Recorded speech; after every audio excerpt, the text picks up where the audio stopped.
We're a team conformed by Salvador, Daniel, and Geraldine, and we're gonna be talking about teams and groups. So to introduce this topic, we're gonna start with the definition of what is a work group or a group and a team. So basically, a group is an organization or a department conformed by three or more people that have individual goals and they do some tasks by themselves with no one's help, and the team goes by collective work as well. So they have common goals for everyone, and the differences between them is that one has a leader and the other one doesn't. So they can work together. Usually, the team has members with different skills and abilities, so they can get to their common goals. Talk about teams mechanic because according to experts, teams are better in the enterprises or workplaces or anywhere where you want to achieve some goals and work properly. So the mechanics of a group is the way they work in the stages of where they operate. And according to this guy Lewin, who is a social psychologist, he created this book about group dynamics where he says that most of the times team work better. So in here we're trying to, as you can see, that two heads think better than one. So these stages include like sharing, contributing, and thinking about all the ideas together, and then making decisions with your leader. That actually the leader in teams is someone who is a medium between ideas and who is gonna help you as an individual person and as a team as well to achieve all the goals that you have settled. And that's it. The topic I'm going to talk about is types of work team. The first one is functional team, that is composed by several organizational members that performs organizational function. For example, in a company, it is like accounting, marketing, human resources, and the other ones. So each member has their own responsibility to perform the function of the department. The second one is cross-functional work team, and this is composed by experts from the functional teams, and so when they make a movement in the company, they don't have to ask for an advice of the other ones. The third one is the self-directed work team, and is like composed by people or members of the company that has different skills to achieve a goal in common. Like for example, in a band, in a group band, they use the different musical instruments, so they can play different kind of music. Well, the fourth one is formal groups that are formed by a company or the manager to make a task that is asked for the manager, you know. And the informal ones are composed by the members, the employees, for their own sake. High development team, it is a group which consists of it is a group of people with specific roles. Each one has a different role, but they have complementary talent and tasks. They collaborate to achieve a common goal.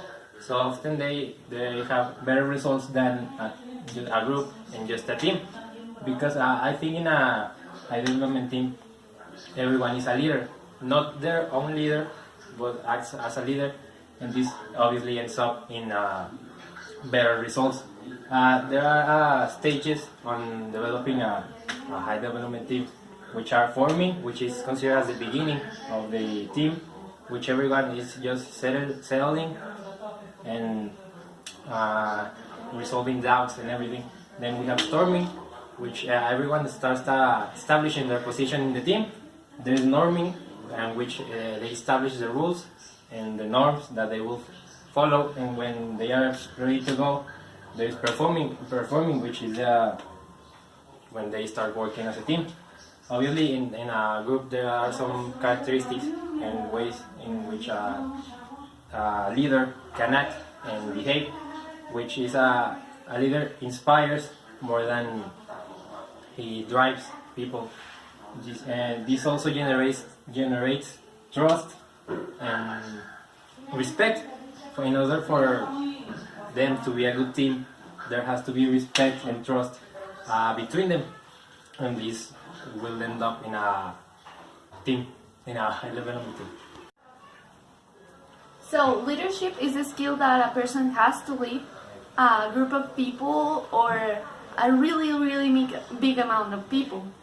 And according to our article that I read about, I think it was a thesis about a university, they said that a leader is someone who sees something and does something about it. And also, it says that a leader will try to take the team and make them achieve their goals by knowing himself, by knowing the team that he's leading, by doing everything he can in order that the goals are achieved and you have a great performance. And the leader is always gonna look for the best of the team and for himself. And in here we can see that a leader must have a lot of good characteristics so he can be a good leader. He has to balance the emotions and the professionalism so he can be empathetic with the people he's working with and he's leading. There is a theory that either leaders are born or created. And we were saying in class, we were having this discussion, right? And according to Forbes, this, I think it was a journalist, says that she gets this question a lot, like from the interviewers, and actually it's both. Because synapse in our brain sometimes is different, well not sometimes, always, is always different. So sometimes the connection in your brain will allow you to have more skills with people or another talent, right? And also circumstances, because like I said, it's someone who sees something and does something about it, right? So it can be both. And well, good leaders make good teams because you are the pinnacle of it. You're gonna hold all these people together and you need to know how you're gonna do it and how is the best way that is possible to make that goal, to achieve that goal. I think that we have said what is the relationship with all these topics and the reality. Well, we are gonna be out there when we finish our career and we're gonna be engineers and we're gonna be told by our supervisors or our managers to increase productivity, to increase the performance, right, as a high-performance development teams. And if you want to achieve more in that job, you're gonna have to develop these skills so you can work with people, because we're engineers. We're not gonna be technicians who are gonna be working with machines. We're gonna be also be working with people, and we need to know what exactly we have to do in order to be climbing our stairs to a bigger, a bigger goal for ourselves. And so we can be like, we can be chosen, as a supervisor or also a manager, or we can be, always achieving more and more with these skills and with people also in our personal life.